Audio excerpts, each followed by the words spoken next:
Merci Nicolas pour cette introduction. Donc moi, je suis François Roubaud, je parle au nom de mes deux co-auteurs, organisateurs, donc Mireille, tu peux te lever peut-être, et Jean-Michel qui va parler tout de suite, Jean-Michel Vacberger. Donc on est très content d'être ici, vous êtes les premiers à recevoir le résultat de ce numéro spécial d'Afrique contemporaine.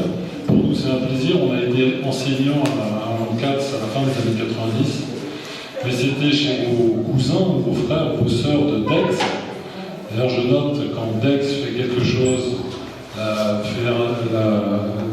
les sciences sociales et humaines ne sont pas trop présentes, et quand c'est les sciences sociales et humaines, DEX n'est pas trop là. Pourtant, justement, une des démonstrations de ce qu'on va vous montrer, c'est que pour comprendre ce qui se passe à Madagascar, il faut mélanger les deux, c'est-à-dire l'économie et les sciences humaines, histoire, politique, sociologie, etc. Donc, la leçon, c'est un mélange plus profond qui permettrait d'obtenir de meilleurs résultats sur l'interprétation de ce qui se passe dans ce pays. Donc moi, je vais simplement vous faire une présentation très rapide de l'introduction de ce dossier, avec en trois points rapides. Un premier, c'est pourquoi ce dossier. Donc Nicolas en a un peu parlé. Pourquoi Mireille, Jean-Michel et moi-même avons proposé un dossier sur les crises à Madagascar. Ensuite, je ferai un point très rapide sur le contenu du dossier, sachant que vous allez avoir des éclairages spécifiques de 3 des 6 articles. Et enfin, des perspectives qu'on peut dresser à partir de cette expérience. Alors, en ce qui concerne le projet éditorial, depuis Madagascar sort d'une longue crise qui a duré de 2009 à 2013. Il y a un débat scientifique pour savoir est-ce qu'on est sorti de la crise ou pas. En tout cas, il y a une solution électorale depuis un an à cette crise. Et au niveau international, absolument rien n'avait été écrit sur Madagascar, à part quelques articles divers, épars et peu nombreux. Donc, l'idée de faire le point sur cette crise, dont on sait, on ne savait pas grand-chose au niveau scientifique, pouvait être une bonne idée. Et c'était d'autant plus important que si on regarde les anciennes crises, cette crise n'est pas la première, peut-être la dernière, on espère, à chaque fois, il y a eu un intérêt de la communauté internationale de la recherche pour les crises passées. Donc il y a eu un numéro spécial de la revue politique africaine en 1991, en fait publié en 1993 à partir des événements de 1991. Il y a eu à nouveau un numéro spécial de politique africaine qui s'appelait Les urnes et la rue en 2002. Et en parallèle, s'il était possible d'éteindre des portables dans les salles de cinéma, ce serait idéal pour nous en tout cas. Ou de mettre le son au minimum. Et donc en 2002, donc, Politique africaine fait un numéro spécial, improvisé, et Afrique contemporaine, j'avais coordonné ce numéro, un numéro qui s'appelait Regard sur 10 ans de transition politique et économique, donc en 2002, et depuis, on n'avait eu rien au niveau des articles scientifiques dans les revues internationales. Il y a eu quand même un ouvrage édité par Sulu Franzians en 2012, qui était un ouvrage qui le coup d'État de 2009, donc qui portait essentiellement sur la crise de 2009, avec un recul qui était limité, puisque ça a été publié en 2012, des articles de 2011, certains s'arrêtant en 2010. Et donc là, notre projet éditorial par rapport à cet ouvrage, la perspective d'actualiser jusqu'à aujourd'hui, 2014, tous les articles ont été écrits en 2014, donc avec quasiment un an de recul après la solution électorale de décembre 2013, et d'autre part, de ne pas se centrer sur la crise présente. Et peut-être c'est l'élément le plus original, le plus intéressant de ce numéro, c'est de replacer la crise de 2009-2013 dans une longue série qui s'insère dans une série d'histoires malgaches. Et d'une certaine façon, aujourd'hui, on peut parler d'un modèle malgache, alors pas au sens modèle, au sens enfant modèle à l'école, qui est parfait et qui réussit très bien, mais de quelque chose qui a certaines régularités, comme on parle d'un modèle de développement. Certains sont réussis, certains sont ratés, Et donc là, il y a le modèle malgache que nous, on formalise par deux caractéristiques principales. On appelle ça en gros le mystère malgache, c'est le cadre général. Il y a d'un côté l'énigme malgache, comme vous voyez sur la courbe en rouge. Madagascar, depuis l'indépendance, en termes économiques, le PIB par tête ne cesse de régresser. Vous êtes plus pauvres que vos parents, qui étaient eux-mêmes plus pauvres que leurs grands-parents. À l'échelle du monde, d'un pays où il n'y a pas eu de guerre internationale, c'est quasiment un phénomène unique, on pourrait dire endémique. Et ça pose d'autant plus de problèmes que, j'espère que vous en êtes convaincus, Madagascar a des atouts, d'énormes atouts pour se développer rapidement. Deuxième point, c'est ce qu'on a appelé le paradoxe. Comme vous voyez, antérieurement à chaque crise politique, à ce moment-là, on ne sait pas qu'il va y avoir une crise politique, mais la croissance redémarre à un moment donné pour des raisons essentiellement de politique économique ou de conjoncture internationale. Et au bout de 3-4 ans, 4-5 ans, une crise sociopolitique qui vient en fait casser la croissance amorcée, une dynamique qui semble être porteuse et qui finalement s'interrompt brutalement avec une crise de nature politique ou sociopolitique. Donc déjà, ce paradoxe est quand même un problème. D'habitude, on imagine que quand la croissance est là, eh bien, c'est un gage de stabilité, d'amélioration des conditions des gens, de satisfaction croissante pour les citoyens. À Madagascar, quelque chose dysfonctionne et de façon systématique. C'est tellement beau qu'on peut parler de modèle malgache. Je crois qu'on a vérifié ce genre de choses avec une aussi grande régularité dans aucun pays du monde. Donc nous qui le mettons en avant, on est très contents puisque quand on fait de la recherche, on peut bien trouver des choses. Alors évidemment, après, il s'agit de savoir pourquoi et ensuite comment en sortir. Donc, une des caractéristiques de ce numéro, c'est de mettre en perspective la dernière crise, avec toutes les précédentes, et d'essayer de voir d'où vient cette chose. Alors, ce qui est intéressant, je ne sais pas si c'est le cas pour vous, mais qu'aujourd'hui, cette vision des choses qu'on formule comme l'énigme et le paradoxe, elle fait peu ou prou consensus au niveau de Madagascar, peut-être même un peu plus largement. On peut citer en particulier des travaux qui ont été coordonnés et présentés au niveau national. En 2012, un numéro de la revue, il y a eu un numéro, peut-être qu'il y en aura un deuxième, qui s'appelle Nota Bene, qui avait un nom aussi de revue en anglais, dont j'oublie le nom, mais peut-être Eric nous le dira tout à l'heure, et qui était bien dans cette perspective, qui a été coordonné par VANF en 2012 et financé par la Banque mondiale pour la reproduction. Et puis en 2014, un colloque organisé par l'IEP de Tanin et la Banque mondiale à nouveau sur la cyclicité des crises et des moyens d'en sortir. Donc, d'une certaine façon, aujourd'hui, ce qu'on peut appeler l'équation malgache fait un peu l'objet d'un consensus. Ça n'a pas toujours été le cas. Et je prends par exemple, en ce qui nous concerne, on travaille sur Madagascar depuis plus de 20 ans maintenant, de façon intensive.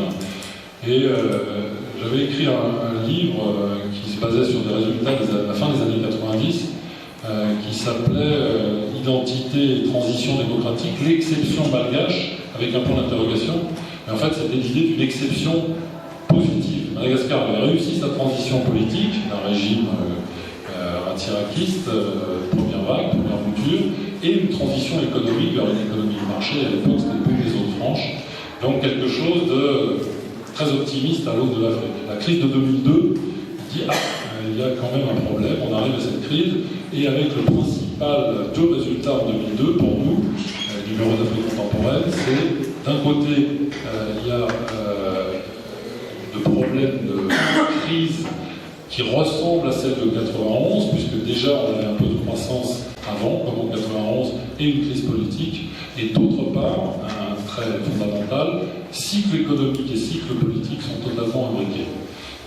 Chose qui ne correspond pas trop à la division du travail entre chercheurs universitaires, ce que je disais tout à l'heure sur DEGS versus FLS ou FSL, de sciences et de lettres, et de sciences humaines, FLS. Voilà, donc les deux, il faut joindre les deux compétences pour arriver à comprendre ce qui se passe. Voilà. Et donc, avec la crise de 2009, le modèle apparaît de façon patente. Maintenant, il faut qu'on se l'explique, et je pense que c'est une bonne base pour démarrer.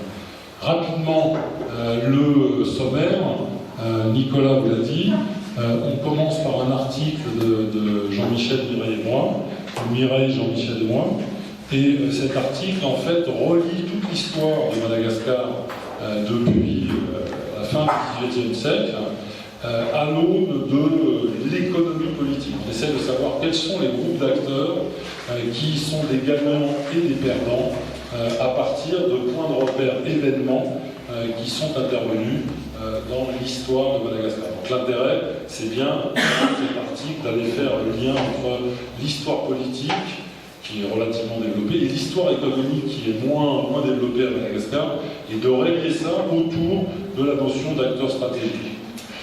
Après, et Jean-Michel va le détailler. Après vient l'article d'Éric, que je ne vais pas dévoiler ici, mais qui est un peu dans le prolongement, mais qui resserre un peu la focale sur l'histoire politique et qui développe un certain nombre de concepts originaux que vous verrez, dont ceux d'investissement irréversible, de stratégie d'acteurs, de théorie des jeux, pour essayer de voir comment des coups sont joués par des acteurs ou des groupes d'acteurs pour prendre le pouvoir et qui sont entraînés à partir d'un certain moment sans qu'il y ait possible de retour en arrière.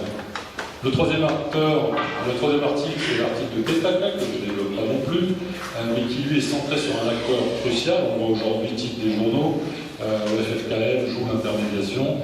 Donc à partir d'une lecture de tout un tas de communiqués des conférences épiscopales de l'Écart et de l'Église catholique à Madagascar sur 125 ans, une relecture un peu des doléances et des points de vue de l'Église catholique à Madagascar, donc qui est un travail à la fois microscopique, fastidieux, un véritable travail de recherche qui crée de la valeur ajoutée et qui peut servir d'ailleurs à d'autres usages et qui met en avant tout un tas de thèmes récurrents autour de la corruption, du népotisme, de l'insécurité, des inégalités qu'on retrouve à la fin au début du XXe siècle comme au début du XXIe siècle, avec ce rôle ambigu des églises qui essayent de jouer l'intermédiateur, mais qui n'y arrive pas toujours et qui parfois est amené à prendre parti. Les deux articles qui suivent sont des articles en regard, des articles qui s'intéressent au rôle de la France dans la dernière crise. Si vous avez suivi les débats au moins dans les médias, il y a eu de grosses questions sur est-ce que la France tire les ficelles, et certains hommes politiques malgaches essayant d'avoir le parapluie de la France, ou au contraire de s'en démarquer. Et donc, il nous a semblé intéressant, d'autant plus qu'on avait des propositions de deux articles qui défendent des points de vue totalement opposés sur ce rôle de la France. L'intérêt d'avoir choisi ces acteurs, c'est que, bien que les personnes sont d'abord des acteurs engagés de la crise, d'un côté un ex-ambassadeur de France, qui a joué un rôle actif, controversé, à la lumière de cette crise, et de l'autre côté quelqu'un qui anime l'un des principaux forums de discussion à l'occasion de cette crise, et qui lui au contraire a pris un regard très critique sur le rôle de la France et a mis en avant, c'est Patrick Raconte-Manal, le premier c'est Jean-Marc Châtaignier,